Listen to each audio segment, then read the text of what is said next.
லௌதேத்தூர் இயேசுஸ் கிறிஸ்துஸ். இயேசு கிறிஸ்துவுக்கு புகழ். தமிழ் கூறும் நல்லுலகில் வாழும் அனைத்து அன்புள்ளங்களுக்கும் வத்திக்கான் வானொலியின் வணக்கம். இறைவன் உங்கள் உள்ளத்தையும் இல்லத்தையும் தன் அன்பாலும் அருளாலும் அமைதியாலும் இன்றும் என்றும் நிரப்புவாராக.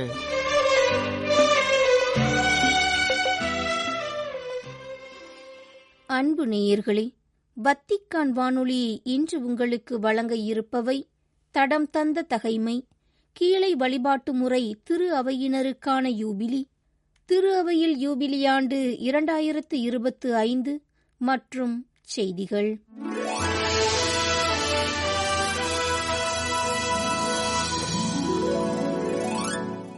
தடம் தந்த தகைமை. எரிபலிகள் செலுத்திய அரசர் தாவீது.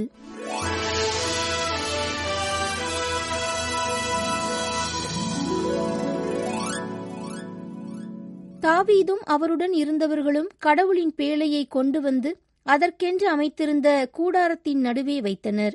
பின்பு கடவுளின் முன் எரிபலிகளையும் நல்லுறவு பலிகளையும் செலுத்தினார் அரசர் தாவீது. அரசர் தாவீது எரிபலிகளையும் நல்லுறவு பலிகளையும் செலுத்திய பின்பு மக்களுக்கு ஆண்டவரின் பெயரால் ஆசி வழங்கினார். அவர் இஸ்ரேலராகிய ஆண் பெண் அனைவருக்கும் ஆளுக்கு ஓர் அப்பமும் ஒரு துண்டு இறைச்சியும் ஒரு திராட்சை பழ அடையும் கொடுத்தார். பின்பு அவர் ஆண்டவரின் பேழையின் முன் வழிபாடு நடத்தவும், இஸ்ரேலின் கடவுளாகிய ஆண்டவருக்கு நன்றி செலுத்தவும், அவரை போற்றவும் லேவியரில் சிலரை திருப்பணியாளராக நியமித்தார். ஆசாபு தலைவராகவும், செக்கரியா துணைத் தலைவராகவும், எயியேல், செமிராமோத்து, எகியேல், மத்தித்தியா, எலியாபு, பெனாயா, ஓபேது ஏதோம், எயியேல் ஆகியோர் தம்புரு சுரமண்டல கருவிகளை வாசிக்கவும், ஆசாபு கைத்தாளம் கொட்டவும், பெனாயா, யகசியேல் ஆகிய குருக்கள் இருவரும் கடவுளின் உடன்படிக்கை பேழையின் முன் இடைவிடாமல் எக்காளங்களை ஊதவும் நியமிக்கப்பட்டனர். கீழை வழிபாட்டு முறை திரு அவையினருக்கான யூபிலி.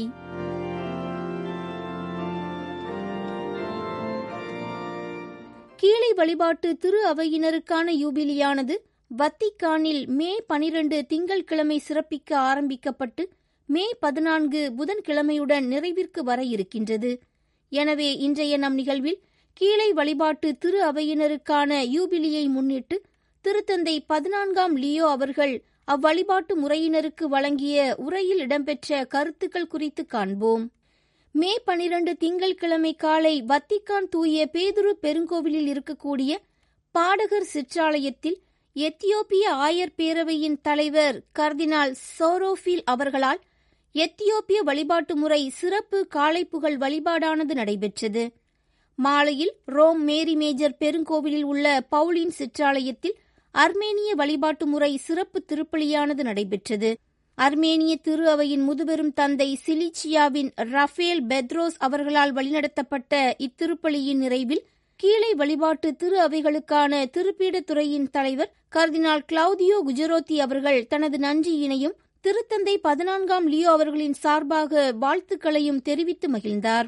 மே 13 செவ்வாய்க்கிழமை வத்திக்கான் தூய பேதுரு பெருங்கோவிலில் கல்தேய முறைப்படி நடந்த ஜெப வழிபாட்டிற்கு கல்தேய வழிபாட்டு முறை கத்தோலிக்க சபையின் முதுபெரும் தந்தை கர்தினால் லூயிஸ் ரஃபேல் சாக்கோ அவர்கள் தலைமையேற்றார்.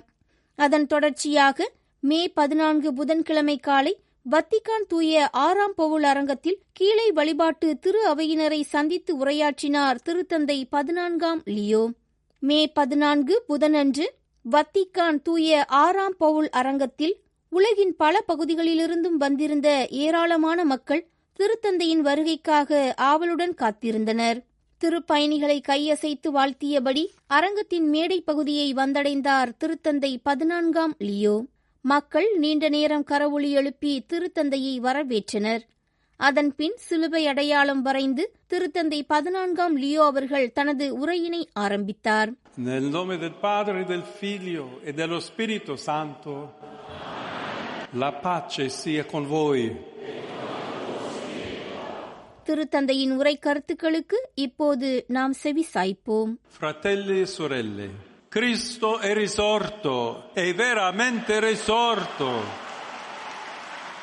இயேசு உயிர்த்தெழுந்தார். அவர் உண்மையிலேயே உயிர்த்தெழுந்தார். பல நாடுகளில் உள்ள கீழை வழிபாட்டு கிறிஸ்தவர்கள் உயிர்ப்பின் காலத்தில் மீண்டும் மீண்டும் சொல்ல சோர்வடையாத இந்த வார்த்தைகளுடன் நான் உங்களை வாழ்த்துகிறேன். ஏனென்றால் அவை நமது நம்பிக்கை மற்றும் எதிர்நோக்கின் மையமாக இருக்கின்றன. உயிர்த்த இயேசு கிறிஸ்துவில் அசைக்க முடியாத நம்பிக்கை கொண்ட உங்களை இந்த எதிர்நோக்கின் யூபிலியாண்டில் பார்ப்பது மிகவும் மகிழ்ச்சி அளிக்கின்றது. உங்கள் அனைவரையும் ரோமிற்கு வரவேற்கின்றேன். எனது தலைமைத்துவ பணியின் முதல் கூட்டங்களில் ஒன்றினை கீழை வழிபாட்டு திரு அவையினரான உங்களுடன் சிறப்பிப்பதில் மிக்க மகிழ்ச்சி அடைகின்றேன். நீங்கள் கடவுளுடைய பார்வையில் விலையேற பெற்றவர்கள். கிழக்கத்திய திரு அவையின் தோற்றம், அதன் பன்முகத்தன்மை, புகழ்பெற்ற வரலாறு, இச்சமூகங்களில் பலர் அனுபவித்த அல்லது தொடர்ந்து அனுபவித்து வரும் துயரங்கள் ஆகியவற்றை நான் நினைத்து பார்க்கின்றேன். கிழக்கத்திய திரு அவைகள் அவை பாதுகாக்கும் தனித்துவமான ஆன்மீக மற்றும் ஞான மரபுகளுக்காகவும் கிறிஸ்தவ வாழ்க்கை, கூட்டொருங்கியக்கம் மற்றும் வழிபாட்டு முறை பற்றி அவை நமக்கு சொல்ல வேண்டிய அனைத்திற்காகவும் அவை பாதுகாக்கப்பட்டு மதிக்கப்பட வேண்டும். முதுபெரும் தந்தையர்கள், சங்கங்கள், துறவரம் என திரு அவைக்கான விலைமதிப்பற்ற புதையல்களை பற்றி சிந்திப்போம் என்ற திருத்தந்தை பிரான்சிஸ் அவர்களின் நம்பிக்கையை நான் மீண்டும் உறுதிப்படுத்த விரும்புகிறேன். மனித மீட்பின் பணி கிழக்கில் தொடங்கியது என்று கூறி திரு அவையின் மாண்பிற்காக ஒரு குறிப்பிட்ட ஆவணத்தை அர்ப்பணித்த திருத்தந்தை 13ஆம் லியோ அவர்களையும் நினைவு கூற விரும்புகிறேன்.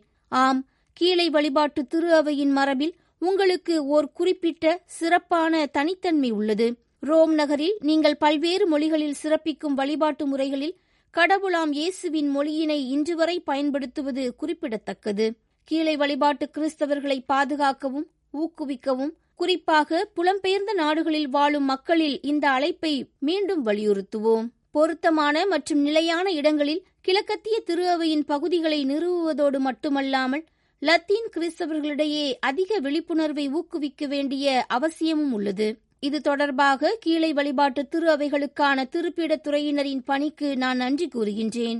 புலம்பெயர்ந்த கிழக்கு கத்தோலிக்கர்கள் தங்கள் வாழ்க்கை மரபுகளை பாதுகாக்கும் முயற்சிகளில் லத்தீன் வழிபாட்டு முறை ஆயர்கள் தங்களது உறுதியான ஆதரவை வழங்கக்கூடிய கொள்கைகள், விதிமுறைகள் மற்றும் வழிகாட்டுதல்களை வரையறுக்க கேட்டுக்கொள்கின்றேன். அவர்களின் தனித்துவமான சான்று வாழ்வுடன் அவர்கள் வாழும் சமூகங்களை வளப்படுத்த நம்மால் முடியும். திரு அவைக்கு நீங்கள் தேவை. கீழை வழிபாட்டு அவையினர் வழங்கக்கூடிய பங்களிப்பு மகத்தானது. மனிதனை முழுமையாக உள்ளடக்கிய வழிபாட்டு முறைகள், மீட்பின் அழகை பாடுகின்ற மற்றும் கடவுளின் மாட்சிமை நமது மனித பலவீனத்தை எவ்வாறு தழுவுகிறது என்பதை பற்றிய வியப்புணர்வை தூண்டுகின்ற வழிபாட்டு முறைகள் நமக்கு தேவை. வழிபாட்டு முறைகளில் உயிருடன் இருக்கும் மறைபொருள் உணர்வை மீட்டெடுக்க வேண்டிய அவசியம் நமக்கு உள்ளது. குறிப்பாக கடவுளின் முதன்மையான உணர்வு, மறைபொருளின் முக்கியத்துவம், கிழக்கத்திய ஆன்மீகத்தின் பொதுவான மதிப்புகள், நிலையான பரிந்துரை, தவம், உண்ணாவிரதம், பாவங்களுக்காக மனம் வருந்துதல், ஒருவர் தனது சொந்த பாவங்களுக்காகவும் அனைத்து மனிதகுலத்தின் பாவங்களுக்காகவும் மனம் வருந்துதல் ஆகியவற்றை மீண்டும் கண்டுபிடிப்பது முக்கியமானது. உங்களது ஆன்மீக மரபுகள் பழமையானவை, புதியவை, மருத்துவ குணம் கொண்டவை. வாழ்க்கையின் ஒவ்வொரு சோதனையிலும் உயிர்ப்பின் உறுதியை காணவும் மனம் தளராமல் இருக்கவும் கடவுளின் அருளை நாம் கேட்க வேண்டும். கீழை வழிபாட்டு முறை தந்தையான புனித ஐசக் கூறுவது போல, உயிர்த்தெழுதலின் ஆற்றலை நம்பாமல் இருப்பது மிகப்பெரிய பாவம் என்பதை நினைவில் கொண்டு செயல்படுவோம். Chi dunque più di voi può cantare parole di speranza nell'abisso della violenza? Chi più di voi che conoscete da vicino gli orrori della guerra, tanto che Papa Francesco chiamò le vostre chiese martiriali? வன்முறையின் படுகொலியிலும் கூட எதிர்நோக்கின் பாடலை உங்களை விட சிறப்பாக யாரால் பாட முடியும்? திருத்தந்தை Francis அவர்களால் மறை சாட்சிகளின் ஆலயங்கள் என்று குறிப்பிடும் அளவுக்கு போரின் கொடூரங்களை மிக நெருக்கமாக அனுபவித்த உங்களை விட சிறப்பாக வேறு யார் இருக்க முடியும்? புனித பூமியிலிருந்து உக்ரைன் வரை, லெபனான் முதல் சிரியா வரை, மத்திய கிழக்கிலிருந்து தீக்ரே மற்றும் கவுகாஸ் வரை எவ்வளவு வன்முறையை நாம் காண்கிறோம். இந்த வன்முறையினால் பல உயிர்கள் தியாகம் செய்யப்படுகின்றன. இளைஞர்கள் பலர் படுகொலை செய்யப்படுகின்றனர். இச்சூழலில் ஒரு வேண்டுகோளானது ஒலிக்கிறது. அது திருத்தந்தையின் வேண்டுகோளோ விண்ணப்பமோ அல்ல, மாறாக கிறிஸ்துவின் வேண்டுகோள். உங்களுக்கு அமைதி உண்டாகுக. நான் உங்களுக்கு அமைதியை விட்டுச் செல்கிறேன். என்னுடைய அமைதியையே நான் உங்களுக்கு கொடுக்கிறேன். உலகம் கொடுப்பது போல நான் அதை உங்களுக்கு கொடுக்கவில்லை என்ற இயேசு கிறிஸ்துவின் அமைதியை கொண்டவர்களாக வாழ்வோம். அமைதி என்பது மோதலுக்கு பிறகு கல்லறைகளில் நிலவுகின்ற அமைதியல்ல, ஒடுக்குமுறையின் பலனால் விளைவதுமல்ல. மாறாக அனைவருக்கும் பொருத்தமான ஒரு கொடை, நம் வாழ்வை மீண்டும் இயக்க வைக்கின்ற, புதிய வாழ்க்கையை தருகின்ற ஒரு பரிசு. எனவே நல்லிணக்கம், மன்னிப்பு மற்றும் துணிவு போன்றவை நமது வாழ்வின் பக்கங்களில் இடம்பெற இந்த அமைதிக்காக நாம் ஜெபிப்போம். La guerra non è mai inevitabile. Le armi possono e devono tacere. உங்களது பணியை நீங்கள் சிறப்பாக செய்ய உங்களுக்காக நான் ஜெபிக்கின்றேன். திரு அவைக்காகவும் எனது பணிக்காகவும் உங்களது ஆற்றல் மிக்க ஜெபங்களை வேண்டிக் கேட்டுக்கொள்கின்றேன். அனைவருக்கும் நன்றி. Io vi ringrazio per questo e di cuore vi benedico, chiedendovi di pregare per la Chiesa e di elevare le vostre potenti preghiere di intercessione per il mio ministero. Grazie. இவ்வாறு திருத்தந்தை 14ஆம் லியோ அவர்கள் தனது உரையினை நிறைவு செய்ததும் கூடியிருந்த மக்கள் அனைவருக்கும் தனது ஆசீரினை வழங்கினார். Benedicat vos omnipotens Deus, Pater et Filius et Spiritus Sanctus. Amen.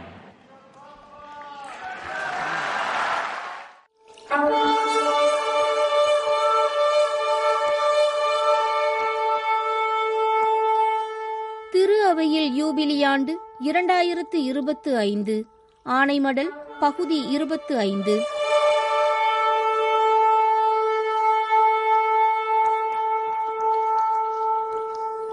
கடவுளின் அன்னையா மரியா எதிர்நோக்கின் மிக உயர்ந்த சான்றாக காட்சியளிக்கின்றார். வாழ்க்கையின் யதார்த்தத்தில் கடவுளது அருளின் பரிசாக எதிர்நோக்கி பெற்றவர் அன்னை மரியா.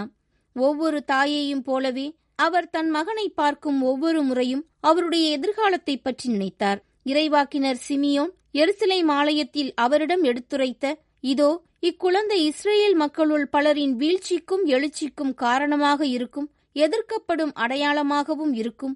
இவ்வாறு பலருடைய மறைவான எண்ணங்கள் வெளிப்படும். உமது உள்ளத்தையும் ஒரு வாள் ஊடுருவி பாயும் என்ற வார்த்தைகள் அவருடைய இதயத்தில் உறுதியாக பதிந்துவிட்டன. சிலுவையின் அடியில் இயேசு துன்பப்பட்டு இறப்பதைக் கண்டபோது அவரது உள்ளம் மிகவும் துயரத்தை அனுபவித்தாலும் எதிர்நோக்கையும் கடவுள் மீதான நம்பிக்கையையும் இழக்காமல் ஆகட்டும் என்ற தனது பதிலை மீண்டும் மீண்டும் உள்ளத்தில் கூறியவர்.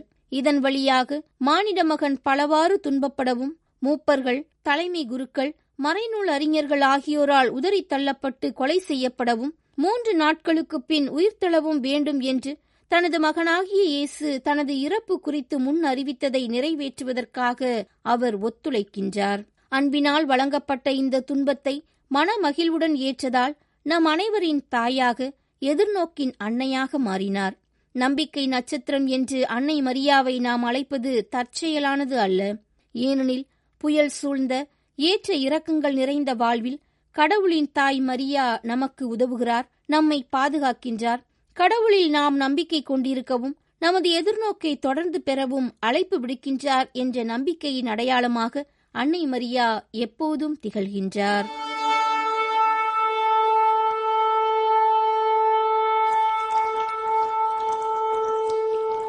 கீழை வழிபாட்டு திரு அவையினருக்கான யூபிலி, திரு அவையில் யூபிலியாண்டு எனும் தலைப்பில் இன்றைய நிகழ்வுகளை உங்களுக்கு வழங்கியது வத்திக்கான் வானொலி.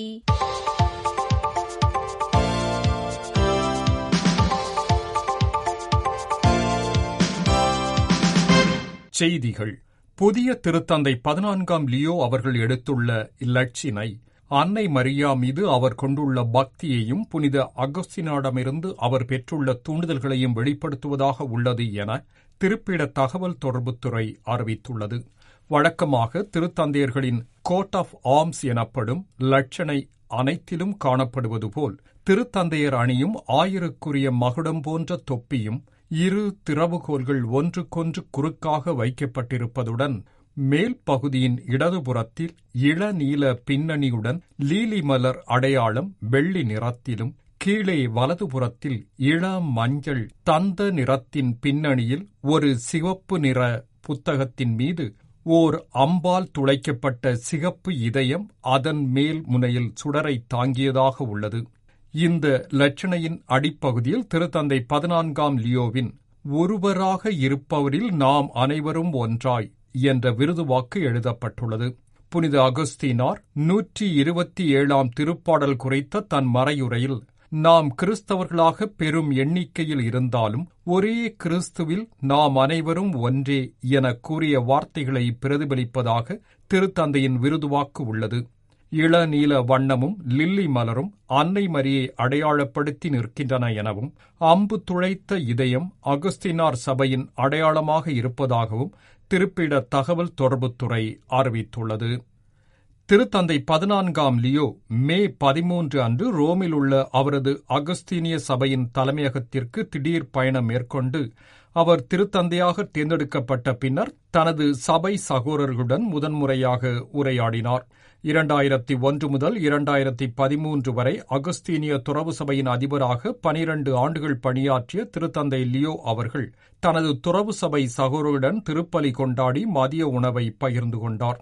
இந்த அவரது வருகை அகஸ்தீனார் சபையின் ஆன்மீக தத்துவமான ஓர் இதயமும் ஒரே உள்ளமும் கடவுளில் என்ற கருத்தை பிரதிபலிப்பதாக இருந்தது. வத்திக்கான் நகரத்திலிருந்து தன்னுடைய கருப்பு ஊர்தியில் புனித பேதுரு சதுக்கத்தின் மிக அருகிலுள்ள குறுகிய பாதையில் தன் பயணத்தை மேற்கொண்டு தமது சபை சகோதரர்களை அகஸ்தீனிய தலைமை இல்லத்தில் தனிப்பட்ட முறையில் சந்திக்கச் சென்றார். இன்றைய நிலையில் உலகில் 10க்கு ஒரு சிறார் சுரண்டல் நிலைக்கு உள்ளாக்கப்பட்டிருப்பதால் இது குறித்து நாம் விவாதிக்க வேண்டிய அவசர தேவை உள்ளது என ஐநாவில் உரையாற்றினார் திருப்பிட பிரதிநிதி பேராயர் கப்ரியலே காச்சா. சிறார் தொழில்முறை என்பது தன் அனைத்து நிலைகளிலும் முற்றிலுமாக ஒழிக்கப்பட வேண்டும் என்ற தலைப்பில் ஐநாவில் இடம்பெற்று வரும் கூட்டத்தில் உரையாற்றிய ஐநாவிற்கான திருப்பிட பிரதிநிதி, பாலகர்கள் எம்முறையில் பாதுகாக்கப்பட்டு வளர்க்கப்பட வேண்டும் என 19ஆம் நூற்றாண்டின் இறுதியில் திருத்தந்தை 13ஆம் லியோ அவர்கள் கூறியதையும் மேற்கோள் காட்டினார்.